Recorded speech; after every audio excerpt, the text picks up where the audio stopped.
आप सबको मालूम ही है कि अयोध्या में बन रहे भगवान श्री राम के मंदिर की प्राण प्रतिष्ठा प्रधानमंत्री श्री नरेंद्र मोदी ने 22 जनवरी 2024 को की। आप सबने यह कार्यक्रम टीवी पर तो देखा ही होगा।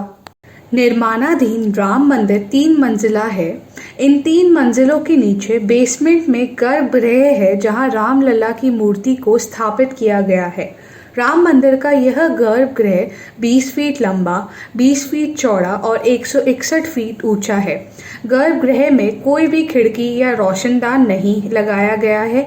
ऐसा जानबूझकर किया गया है ताकि गर्भगृह में कम से कम रोशनी हो और श्रद्धालु अपना ध्यान सिर्फ रामलला पर लगा सकें। 22 जनवरी 2024 की प्राण प्रतिष्ठा के बाद आई पहली रामनवमी जो 17 अप्रैल 2024 को थी। उस दिन गर्भगृह में ऐसा कुछ घटित हुआ जो चमत्कार से तो कम नहीं था, लेकिन असल में साइंस का अद्भुत कमाल था।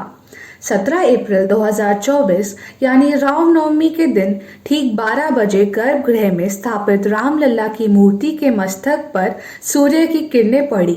ये किरणें लगभग 3.5 मिनट्स तक रामलला के मस्तक पर 75 मिलीमीटर का एक गोलाकार घेरा बनाए रही। इसे ही रामलला का सूर्य तिलक कहा गया है। यह अद्भुत नज़ारा दुनिया भर के लोगों ने मीडिया और सोशल मीडिया के थ्रू देखा। ऐसा सूर्य तिलक हर रामनवमी पर दिन के ठीक 12 बजे होता रहेगा। तो अब हम देखेंगे कि जब गर्भगृह में कोई खिड़की या रोशनदान नहीं है और गर्भगृह 3 मंजिलों के नीचे बेसमेंट में है तो वहां पर ऐसा सूर्य तिलक कैसे संभव हुआ। आगे बढ़ने से पहले बता दूं कि राम मंदिर में रखे जा रहे टाइम कैप्सूल पर मैंने एक वीडियो कुछ दिन पहले पोस्ट किया था। अगर आप देखना चाहते हैं तो लिंक डिस्क्रिप्शन बॉक्स में दिया जा रहा है। ऐसे ही एजुकेशनल वीडियोस के लिए please like, share and subscribe my channel. तो अब बात करते हैं कि रामलला का सूर्य तिलक कैसे किया गया और कैसे हर साल रामनवमी पर ऐसे किया जाएगा। दरअसल जब राम मंदिर का निर्माण शुरू हुआ तो राम मंदिर कमेटी में देश के 2 प्रतिष्ठित संस्थानों को अप्रोच किया यह राम तिलक को संभव बनाने के लिए। ये 2 इंस्टीट्यूशंस हैं सेंट्रल बिल्डिंग रिसर्च इंस्टीट्यूट जो रुड़की में है और इंडियन इंस्टीट्यूट ऑफ एस्ट्रोफिजिक्स जो कि बैंगलोर में है। इन दोनों इंस्टीट्यूट्स के लगभग 10 साइंटिस्ट्स की अथक मेहनत से ऐसा संभव हुआ। उन्होंने एक मैकेनिज्म तैयार किया जिसे ऑप्टिकल मैकेनिज्म सिस्टम कहा जाता है। सामान्य तौर पर इसे पोलराइजेशन ऑफ लाइट कहा जाता है, यानी रोशनी को केंद्रित करके उसे एक पर्टिकुलर जगह पर ले जाना।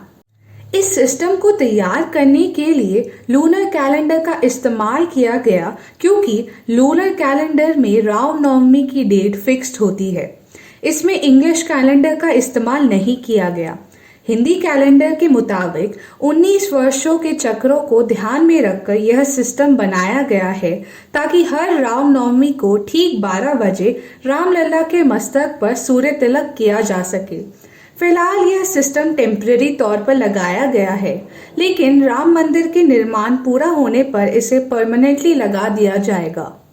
आप लोगों को जानकर ताज्जुब होगा कि इसे बनाने या चलाने में कोई बिजली या बैटरी इस्तेमाल नहीं की जाती है। जो भी मेटल इस्तेमाल किया गया है उन्हें अष्टधातु से बनाया गया है ताकि उन पर जंग ना लग सके और उनकी लाइफ लंबी हो। साइंटिस्ट ने सबसे पहले 3rd फ्लोर पर कुछ मिरर्स लगाए जिन पर सूर्य की किरणें पड़ती हो। अब इन किरणों को रिफ्लेक्ट कराकर लगभग 20 पाइप्स के थ्रू गुजारा गया। अष्टधातु की इन पाइप्स के अंदर अलग अलग जगह और एंगल पर मिरर्स और लेंसेज लगाए गए जिनकी मदद से उन सूर्य की किरणों को 3rd फ्लोर की छत से नीचे गर्भगृह तक लाया गया। गर्भगृह में इन किरणों को एक गियर बॉक्स की मदद से इस तरह से रिफ्लेक्ट कराया गया कि वे सीधी रामलला के मस्तक पर 75 मिलीमीटर का एक गोलाकार बना सके। रामलला के मस्तक पर पड़ने वाली ये किरणें मूर्ति को गर्म ना करे, इसके लिए फिल्टर्स का इस्तेमाल किया गया। इस सिस्टम को बनाने के लिए करीब 1 करोड़ 20 लाख रुपए खर्च हुए, लेकिन बैंगलोर वाली कंपनी ने इस खर्च को वहन किया और सिस्टम को राम मंदिर को दान दे दिया। रामलला का राम तिलक इसलिए किया गया है क्योंकि भगवान श्री राम को सूर्यवंशी कहा गया है। तो ये थी राम तिलक के बारे में जानकारी। आपको यह जानकारी कैसी लगी? Please write in comment box, और आपसे रिक्वेस्ट है कि मेरे नेक्स्ट वीडियोस के लिए चैनल को शेयर और सब्सक्राइब करें।